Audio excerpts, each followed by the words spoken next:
Now, I'm here because Hazel contacted me. She's a very persuasive woman because I've written State of Origin, the musical, and we're rehearsing today at QPAC in the Cremorne Theatre, doing scene 4 and 12, and I'm not there.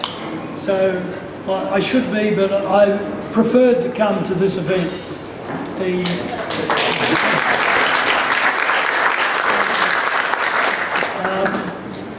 Hazel told me to bring some books to sell, and I said, oh, I don't think I should bring. She said, I want to buy one, so bring some books. So I did. Now, as Mal said, Roy was a great tennis champion, like Mal himself. And he said how athletic he was. Roy Emerson could do 300 kangaroo jumps, where you get on your haunches and jump in the air in a row. And an American tennis writer wrote that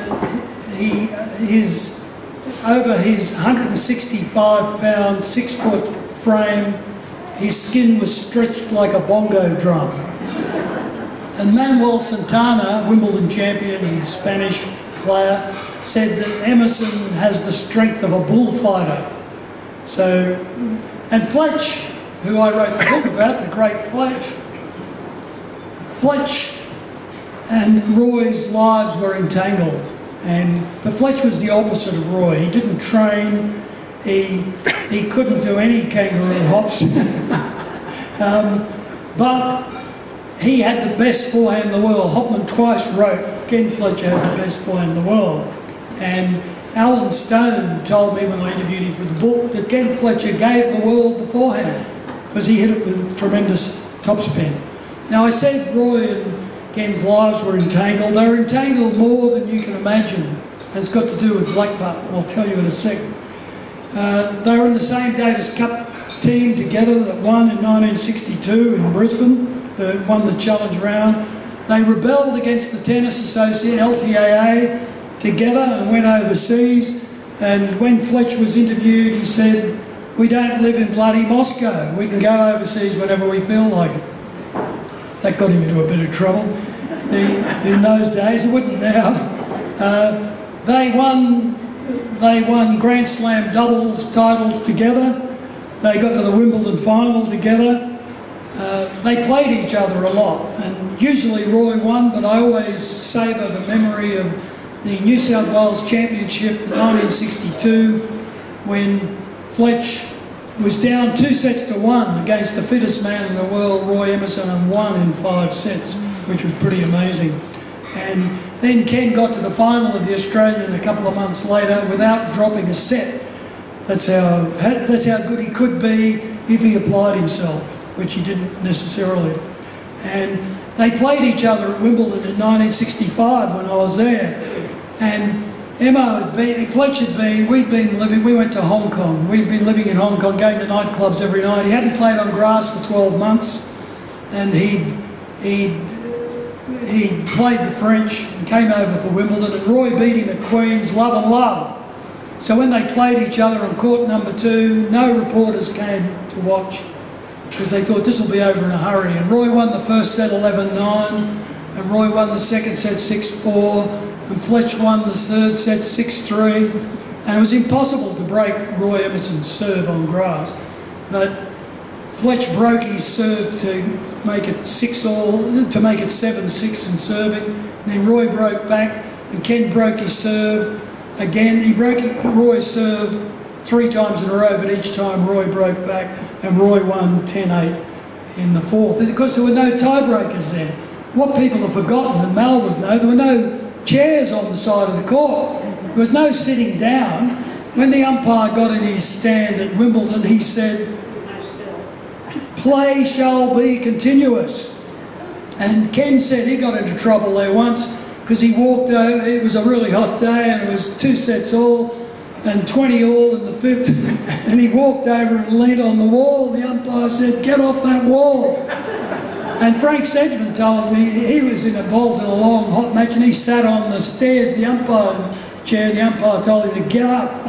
You know, you couldn't, as Fletch said, you couldn't call for a physio or a doctor or your hairdresser whenever you felt like it. like they do now. As soon as they start to lose, and you couldn't go to the toilet either. And there were occasions when people wanted to go but they couldn't. And Ken told me about those.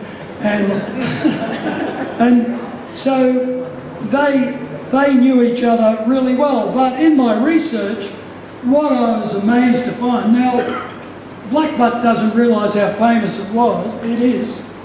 The most famous tennis writer in the world was Bud Collins. And because of Roy Emerson, he flew to Sydney, flew to Brisbane, hired a car, drove to Blackbutt, said, "Where's Roy Emerson's dairy farm?"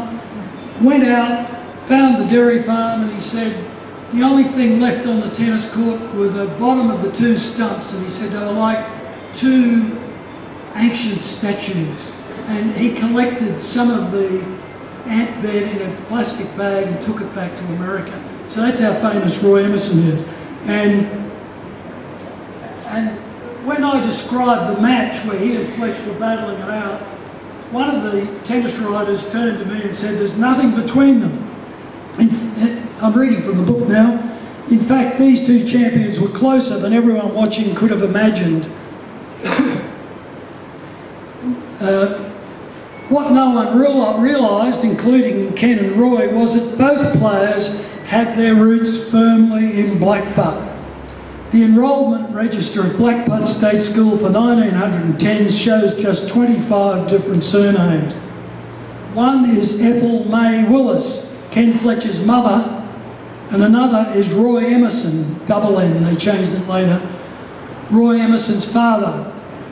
Without either of them knowing, Roy and Ken had become doubles partners, Grand Slam winners and Grand Slam singles opponents. It is extraordinary that two world champions could have their origins in one tiny rural Queensland village. Even more remarkable, because luckily the school teacher drew a mud map of the farms in the area. Only one property stood between the Willis and Emerson family homes. And later the Willises moved 11 miles to Moore. So I was very interested to look at Moore today. A very hard-working mayor who just about put his job on the line, I'd say, with Main Roads. And I'm just going to ask him now to unveil our little surprise.